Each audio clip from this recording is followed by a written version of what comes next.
Hello बच्चों, welcome to my YouTube channel Rajawat biology tutorial. In this video we will learn about carbohydrate. तो चलिए start करते हैं। Carbohydrate, जब हम कार्बोहाइड्रेट वर्ड का मीनिंग समझते हैं तो यहाँ पर देखिएगा, यहाँ पर दो वर्ड हमें दिखाई दे रहे हैं, कार्बो एंड सेकंड है हाइड्रेट। वही हम देखते हैं कि कार्बोज मीन्स क्या होता है। कार्बोज मतलब होते हैं कार्बन। वही सेकंड इसमें जो वर्ड है वो है हाइड्रेट, मतलब हाइड्रोज। हाइड्रोज मतलब होता है वाटर। जनरली हम इसको दूसरे नाम से भी हम जानते हैं, इसको हम बुला सकते हैं हाइड्रेट ऑफ कार्बन। जब हम ये देखते हैं कि कार्बोहाइड्रेट किन चीजों से मिलकर बने होते हैं, तो कार्बोहाइड्रेट कंपाउंड हैविंग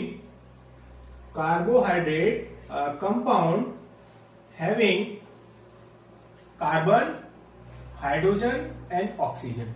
लेकिन इनका भी एक फिक्स रेशियो भी होता है। तो compound having C, H and O in the ratio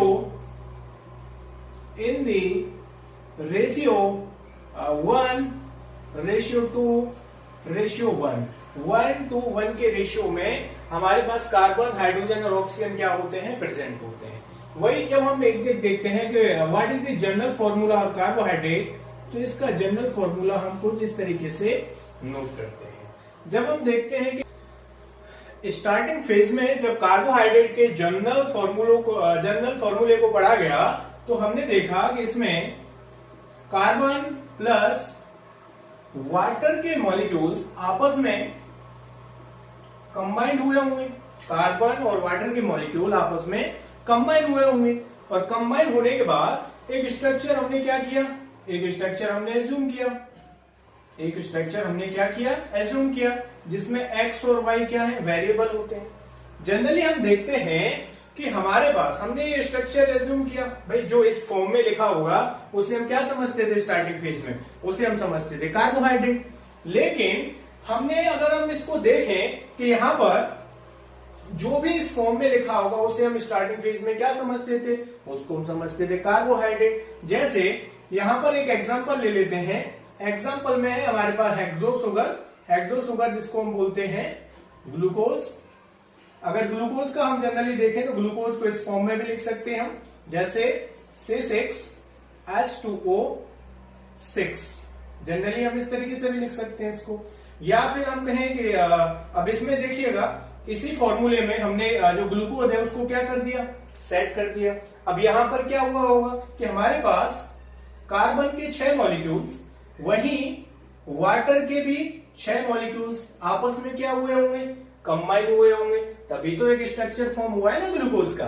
तो ये हमें जनरली याद रखना है कि स्टार्टिंग फेज में हम ये कैसे कर पा रहे थे, कार्बन प्लस हाइड्रोजन के मॉलिक्यूल आपस में कंबाइन हुए, और कंबाइन होने के बाद एक स्ट्रक्चर जनरली फॉर्मूला हमें निकला, जिसमें हम इस तरीके से हम इसको देखते हैं। यहां पर एक एग्जांपल अगर हम लें, जैसे ग्लूकोज है हमारे पास, ग्लूकोज को हम इस स्ट्रक्चर की फॉर्म में लिखें तो हम ऐसे लिख सकते हैं ग्लूकोज को। वही यहां पर हुआ क्या है, यहां पर 6 कार्बन प्लस 6 वाटर के मॉलिक्यूल आपस में क्या हुए हैं, कंबाइन हुए हैं। इसको हम क्या बोलते हैं, कार्बोहाइड्रेट बोलते हैं, या हम हेक्सो शुगर या ग्लूकोज बोलते हैं। तो क्या आए कि कुछ कंपाउंड कार्बोहाइड्रेट नहीं थे, लेकिन उनको इसी फॉर्म में हम क्या कर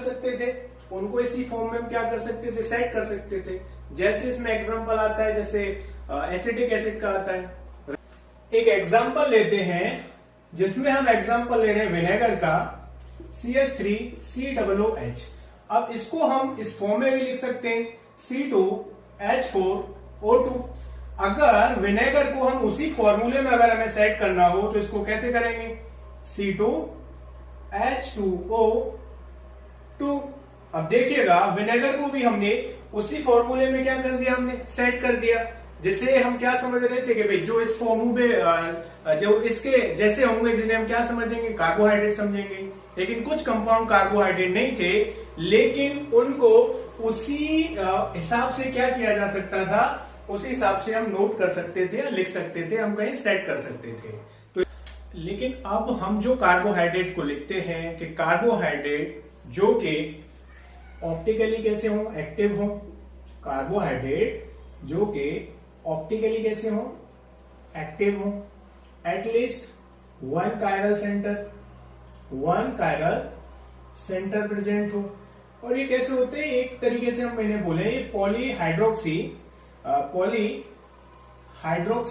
डेरिवेटिव्स होते हैं, पॉलीहाइड्रोक्सी डेरिवेटिव्स होते हैं। मिनिमम 2 OH ग्रुप इनमें क्या होने चाहिए, प्रेजेंट होनी चाहिए। जनरली एक फॉर्मूले के थ्रू हम इसको देखते हैं, जिसमें हम एग्जांपल ले लेते हैं, मान लीजिए ग्लिसरॉल्डिहाइड का, तो CHO COH H and CH2OH। यहां पर देख पा रहे होंगे 1 कायरल सेंटर मौजूद है, जिसमें हमारे पास 2 OH ग्रुप भी हैं, जो हम पढ़ रहे थे कैसे हैं, पॉलीहाइड्रोक्सी। ठीक है, यहां पर एक प्रिंसिपल एक ग्रुप भी पाया जा रहा है, जिसे हम बोल रहे हैं एल्डिहाइड, और इसे हम क्या बोलेंगे, इसे हम बोलेंगे डी ग्लिसरॉल्डिहाइड, जी ग्लिसरॉल्डिहाइड, डी ग्लिसरॉल्डिहाइड। अब यहां पर देखिएगा, तुमने 2 यूनिट देखे होंगे, डी ग्लिसरॉल्डिहाइड एंड एल। अभी डी और एल का क्या चक्कर है, यहां पर देखिएगा, जब ये जो OH ग्रुप है, जब ये राइट साइड की तरफ है, यहां पर देखिएगा ये राइट साइड की तरफ है, जब राइट साइड की तरफ है तो हम क्या यूज करेंगे, डी वर्ड, जैसे डी ग्लिसरॉल्डिहाइड। ठीक है ना, अगर यही जो OH ग्रुप है ये किस तरफ हो जाए, ये हो जाए लेफ्ट की तरफ, जब ये जो OH ग्रुप है जब ये लेफ्ट की तरफ हो जाए तो हम इसको क्या बोलेंगे, तो हम इसे बोलेंगे L.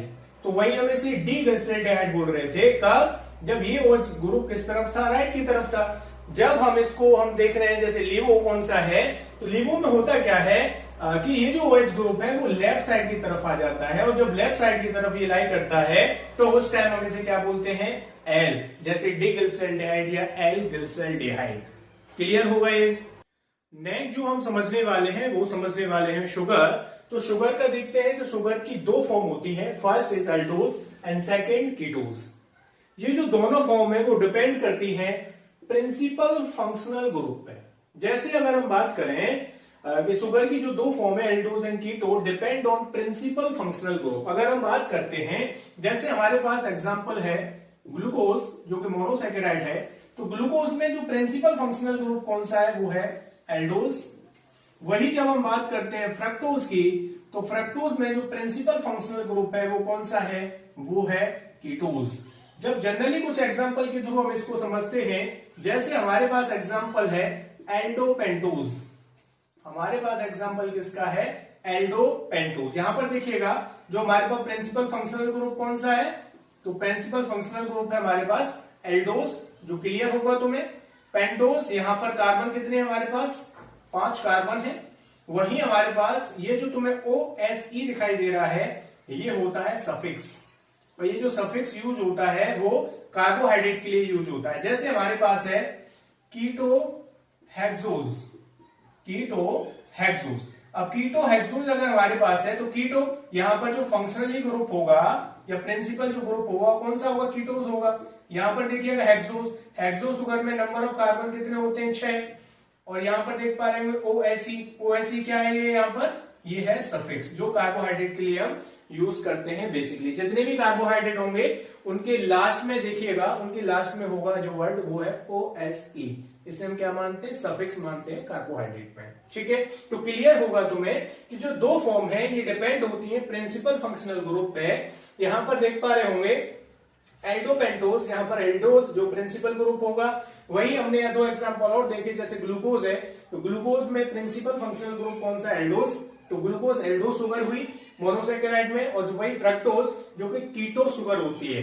Glucose and fructose both are monosaccharide, लेकिन अब जो प्रिंसिपल फंक्शनल ग्रुप डिफरेंट होने के कारण इनको 2 कैटेगरी में डिवाइड किया जाता है, एल्डोज एंड कीटोज।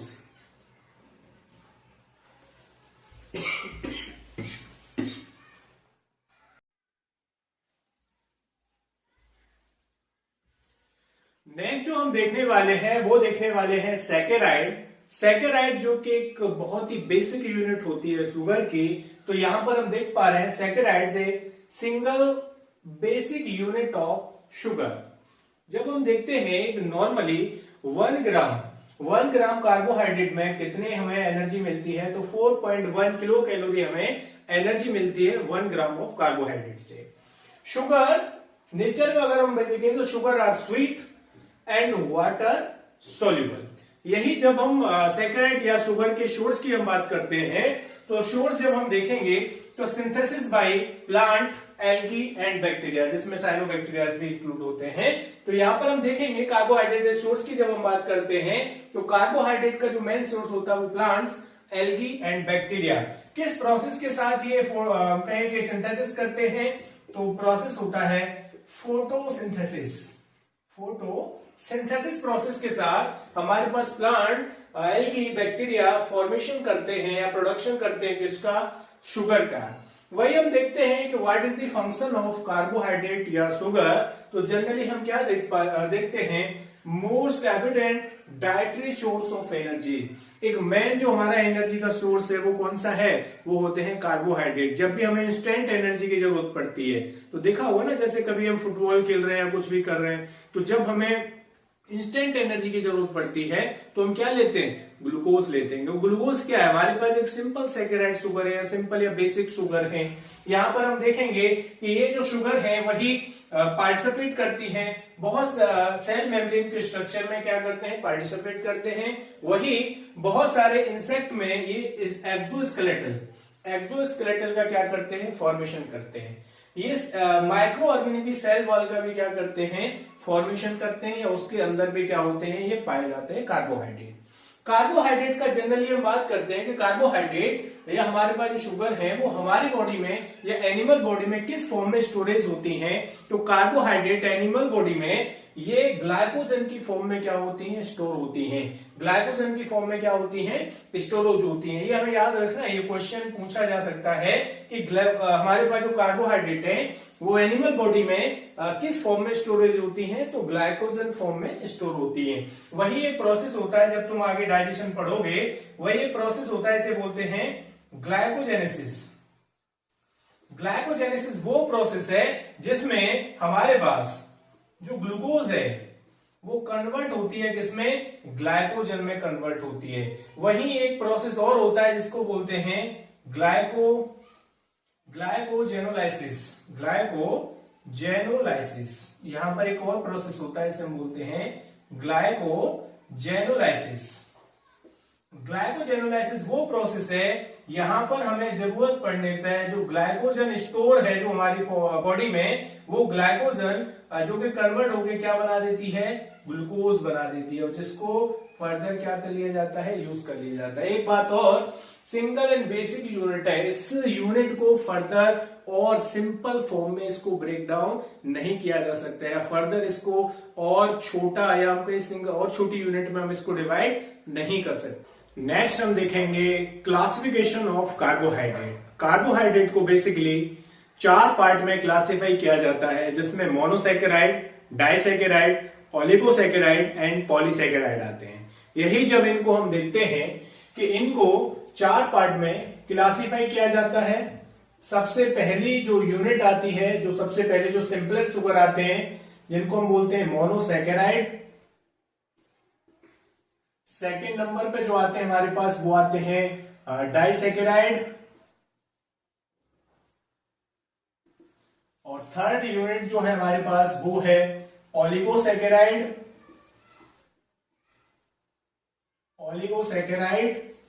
और जो लास्ट जो चौथा हमारे पास फोर्थ डिवीजन है उसे हम बोलते हैं पॉलीसैकेराइड। यही जब हम मोनोसैकेराइड को पढ़ते हैं तो मोनोसैकेराइड को फर्दर 2 पार्ट में डिवाइड किया जाता है, जिसमें आते हैं हमारे पास एल्डोज, एंड सेकंड जो डिवीजन है वो है कीटो शुगर। जैसा कि हम लेक्चर में पढ़ चुके हैं, एल्डोज में जैसे हमारे पास ग्लिसरॉल्डिहाइड, जिसमें ग्लूकोज, ये कौन सी शुगर है, ये एल्डोज ग्रुप है। ये एल्डोज शुगर है क्योंकि इनका फंक्शनली जो प्रिंसिपल ग्रुप होता है वो एल्डोज होता है। वही जब हम बात करते हैं कीटोज की, तो कीटोज में जैसे आ जाते हैं फ्रक्टोज, ठीक है। फ्रक्टोज किसके अंदर आ जाते हैं, फ्रक्टोज आते हैं कीटोज के अंदर। फ्रक्टोज की बात करें जैसे राइबोलोज किसके अंदर आते हैं, फ्रक्टोज के अंदर आते हैं। जैसे डाइहाइड्रोक्सी एसीटोन किसके अंदर आते हैं, तो डाइहाइड्रोक्सी एसीटोन भी कीटोज के अंदर ही आते हैं। Aldose and ketose both are monosaccharide. ठीक है, मोनोसैकेराइड जो कि सबसे सिंपलेस्ट या बेसिक शुगर होती हैं, जिनको फर्दर और सिंपलेस्ट यूनिट में या कहीं यूनिट में डिवाइड, किसी भी यूनिट में डिवाइड नहीं किया जा सकता। सेकंड जो हमारे पास है डाइसैकेराइड। डाइसैकेराइड जो कि दो मोनोसैकेराइड यूनिट से मिलके बनी होती हैं, दो मोनोसैकेराइड यूनिट से मिलके क्या होती हैं, बनी होती हैं ये टू मोनोसैकेराइड यूनिट। वहीं पर जब हम देखते हैं तो डाइसैकेराइड को दो पार्ट में डिवाइड किया जाता है। सबसे पहला जो पार्ट है वो है रिड्यूसिंग शुगर, रिड्यूसिंग शुगर, और सेकंड हमारे पास है वो है non reducing sugar. Reducing sugar में हमारे पास दो एग्जांपल आते हैं, माल्टोज एंड इसमें जो सेकंड हम पढ़ते हैं वो हम पढ़ते हैं लैक्टोज। वही हम नॉन रिड्यूसिंग शुगर में केवल एक एग्जांपल देखते हैं, वो है सुक्रोज। ठीक है, वही जब हम ओलिगोसैकेराइड को देखते हैं तो ओलिगोसैकेराइड जो कि फॉर्म होते हैं 2 to 10 monosaccharide unit, 2 to 10 monosaccharide unit. Oligosaccharide के अंदर ही डाइसैकेराइड हम पढ़ते हैं, क्योंकि ओलिगोसैकेराइड को जब फर्दर ही सब डिवाइडेड किया जाता है तो on the basis of monosaccharide unit oligosaccharide को कई सारे पार्ट में डिवाइड किया जाता है। अगर मान लीजिए हम ओलिगोसैकेराइड को पढ़ रहे हैं कि ओलिगोसैकेराइड फॉर्म होते हैं कि जब 2 से 10 मोनोसैकेराइड की यूनिट आपस में लिंक्ड होती हैं with the help of glycosidic bond. तो वही अगर मानिए कि 2 मोनोसैकेराइड की यूनिट है तो हम क्या बोलेंगे, डाई। वही 3 मोनोसैकेराइड की यूनिट आती है तो ट्राइसैकेराइड। वही 4 आती है तो हम कहेंगे टेट्रा। वही 5 आती है तो पेंटासैकेराइड हम बोलेंगे। तो ओलिगोसैकेराइड को जब फर्दर डिवाइड किया जाता है तो उसके कई सारे हम कहेंगे नाम आ जाते हैं उसमें, जैसे डाई है, ट्राई है, टेट्रोज है, पेंटोज है। ओलिगोसैकेराइड जो कि करीब 2 से 10 मोनोसैकेराइड यूनिट से मिलकर बने होते हैं, और जिनमें जैसे एग्जांपल हम देखें, जैसे रैफिनोज एग्जांपल है किसका, ओलिगोसैकेराइड का। और मोस्ट इंपोर्टेंट हमारे पास आते हैं पॉलीसैकेराइड। पॉलीसैकेराइड को फर्दर दो पार्ट में हम डिवाइड करते हैं, जिसमें अगर हम देखेंगे तो इसमें दो अलग डिवीजन आ जाते हैं। इसमें आते हैं होमोपॉलीसैकेराइड, होमोपॉलीसैकेराइड, और वही जो सेकंड डिवीजन है वो है हेट्रोपॉलीसैकेराइड। ठीक है जी, होमोपॉलीसैकेराइड एंड हेट्रोपॉलीसैकेराइड। जब होमोपॉलीसैकेराइड की जब हम बात करते हैं तो इसमें हम पढ़ने वाले हैं जैसे स्टार्च है, और इसके अलावा जैसे सेल्यूलोज है, ग्लाइकोजन है।